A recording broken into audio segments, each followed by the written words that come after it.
So, hello everyone. Lovely to see people and some friends and colleagues as well. I'm Susanne Olbrich, and I completed my piece of research in 2020, so a little while ago. It was lovely to revisit it now for this opportunity. Um, so, the theme of my study is mindfulness practice and musical creativity, exploring the connection.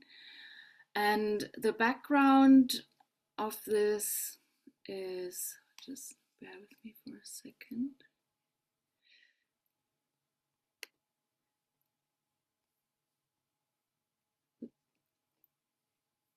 I can't seem to get rid of this. Never mind.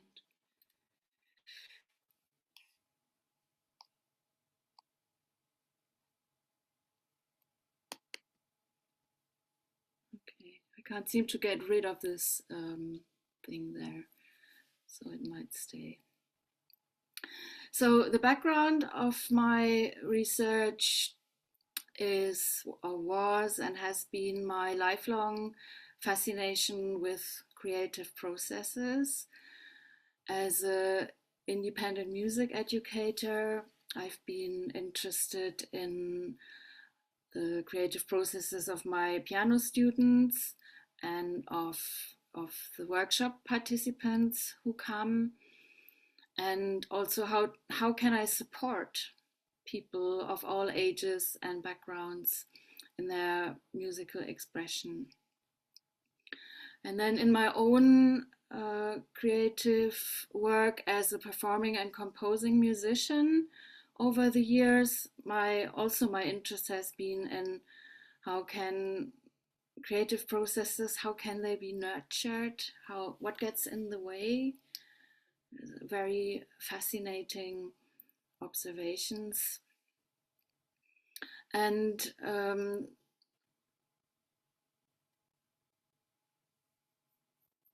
then in 1996, I discovered mindfulness practice. So that was at a time when it was not known at all. A friend took me to Plum Village, which is a center in France, a mindfulness practice center by Zen master Thich Nhat Hanh. And so I encountered mindfulness practice in that context of Zen. And I had an immediate resonance with it. So it made a real difference in my life when I came home. And I also found that it had an impact on my creative music practice. So I found that I was performing with more ease. I had greater courage to follow my creative ideas, and I developed a much kinder relationship with myself. These just a few examples of changes I was noticing over the years. So because of these benefits, I then had the wish to share mindfulness practice with others, with other musicians and other artists in the first place, but also perhaps just with a general audience. So I went on to train as a MBSR teacher, mindfulness-based stress reduction, and an MBLC teacher, the mindfulness-based living course. And in about 10 years ago, just over 10 years ago, I just put on my first weekend retreat in mindfulness and music. It was called Sounds and Silence. And following on from there, a few mindfulness and creativity retreats. So I'd like to show you this slide. So there's a trumpet player in a tree in the north of Scotland, and some people singing and moving.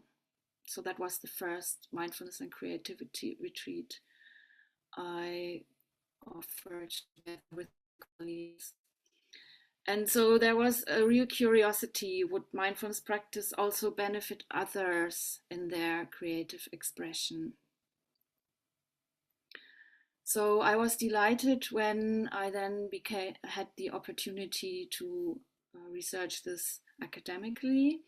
And my research question for this study was, can mindfulness practice contribute to creative practice and music? And if so, how? And as my work went along, a second area of interest emerged. Can mindfulness practice be a useful resource for community music practitioners? It just so happened that my mindfulness course for musicians that I developed, which I will talk more about in a moment, was offered in the community music course of the Aberdeen University Music Department. And as my participants, my research participants, were community music practitioners, that gave a whole different aspect to my research. Community music is a field and also a movement that seeks to create musical opportunities for people of all ages and abilities from a wide range of backgrounds. So community music is very inclusive, and music projects might happen in prisons, hospitals, in retirement homes. They might include community bands, community choirs. They might include musical projects with asylum seekers, and a number of community music projects also have social justice at their heart, and they aim to contribute to social change. So that whole area of community music emerged during my work on this study.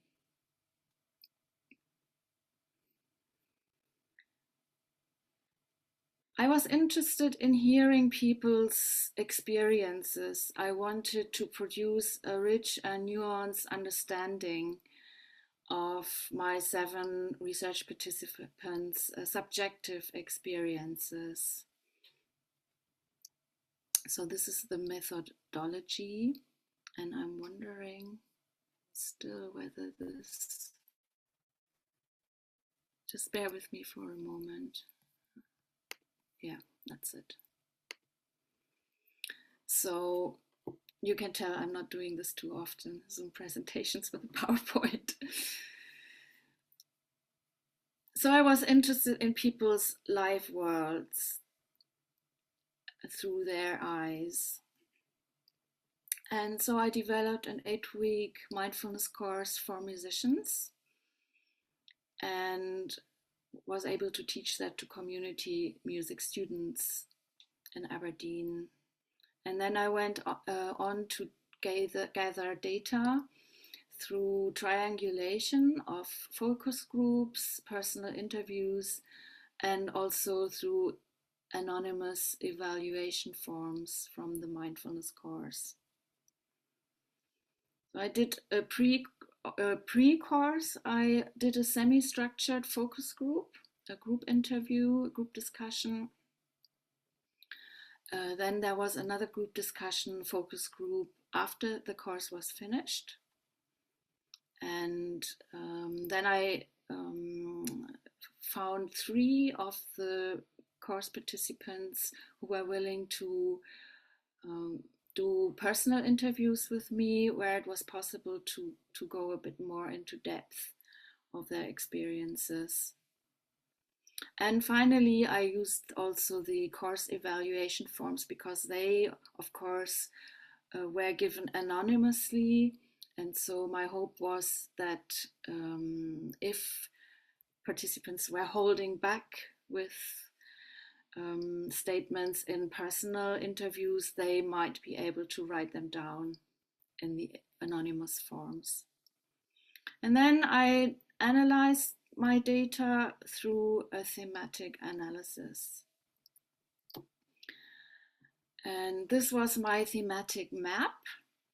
And I just like you to look at the 3 big blobs in the middle, because they were the the key themes that emerged from all the data.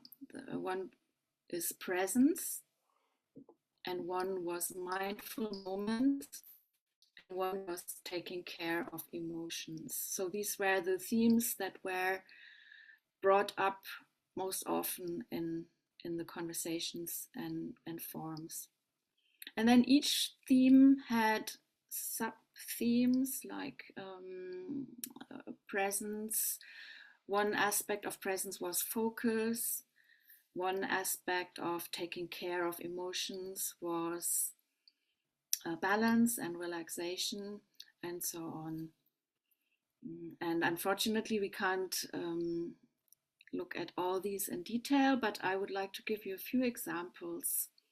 So the main theme of presence, the theme of improved focus came up in nearly all interviews and groups. And I have a quote here.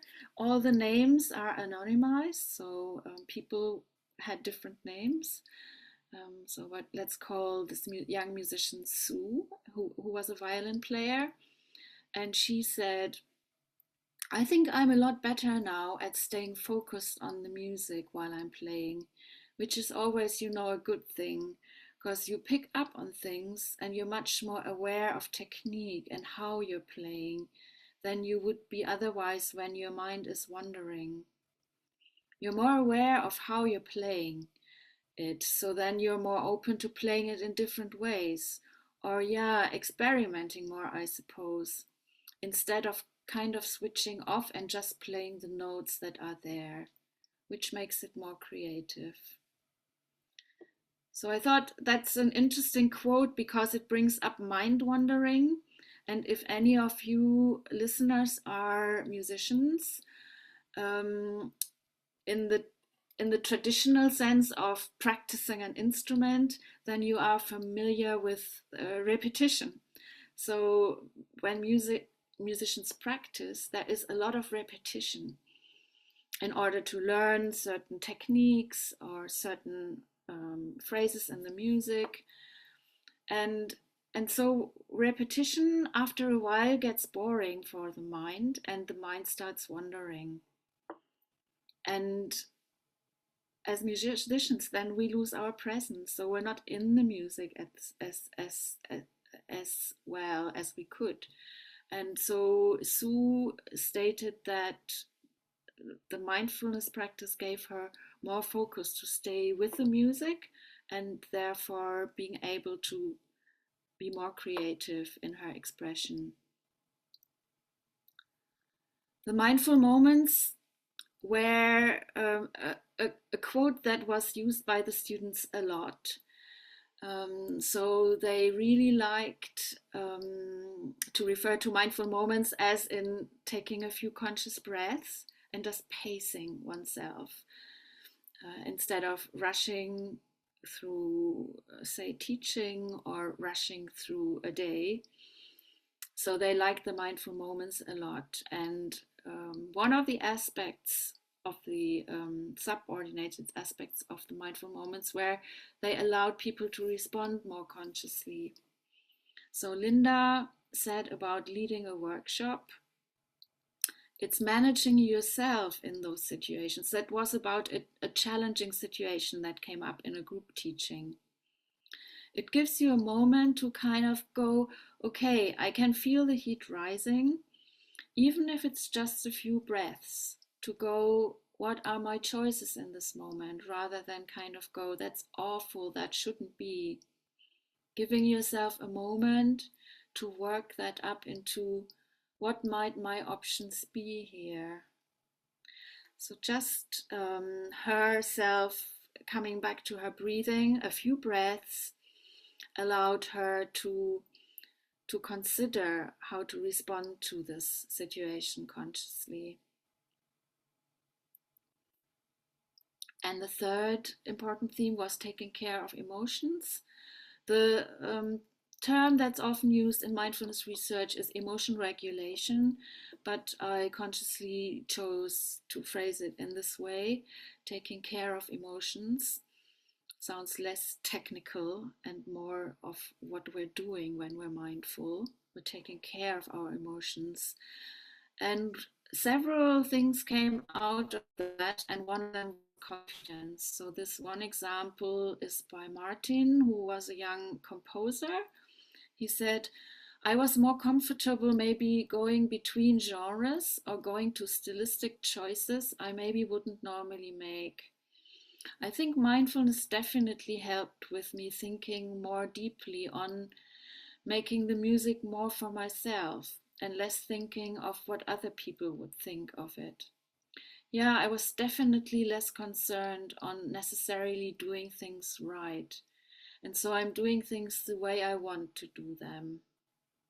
So clearly a statement of confidence. So mindfulness practice facilitated music creativity in two ways. The first one was by promoting skills and attitudes supportive of it.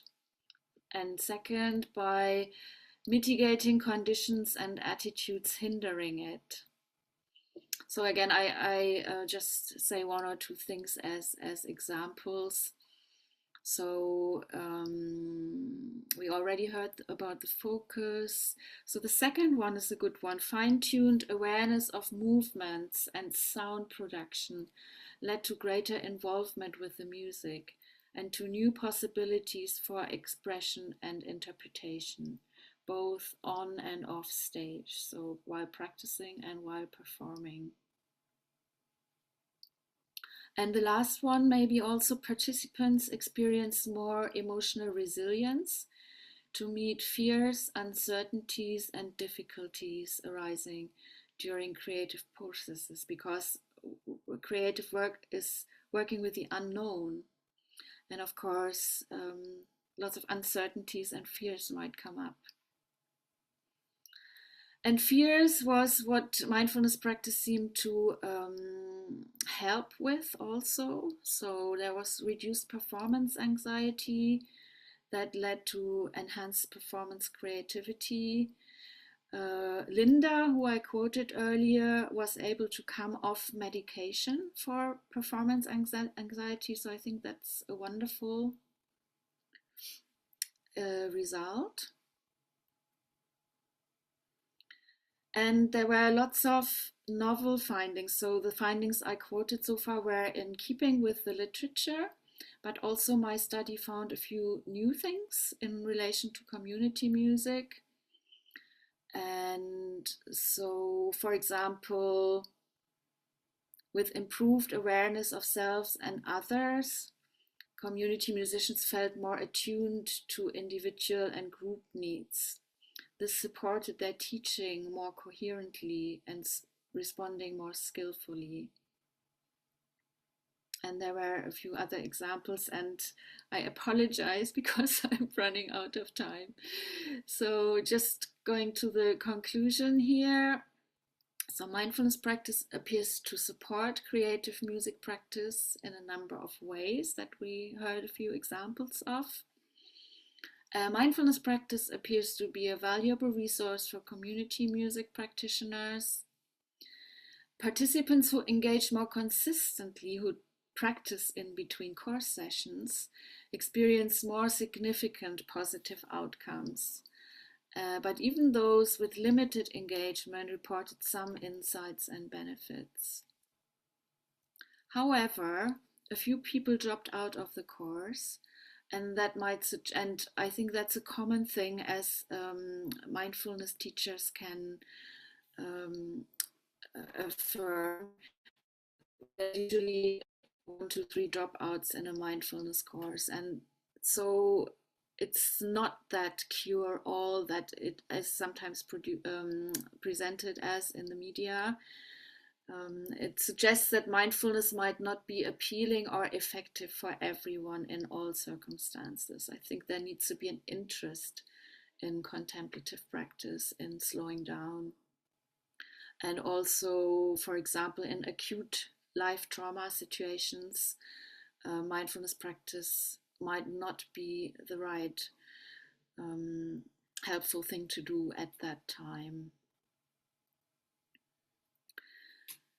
So my study was very small and it can't be generalized, my findings. So there is much room for more research. However, I think there is a case for introducing mindfulness practice with the training and CPD of musicians and community music practitioners.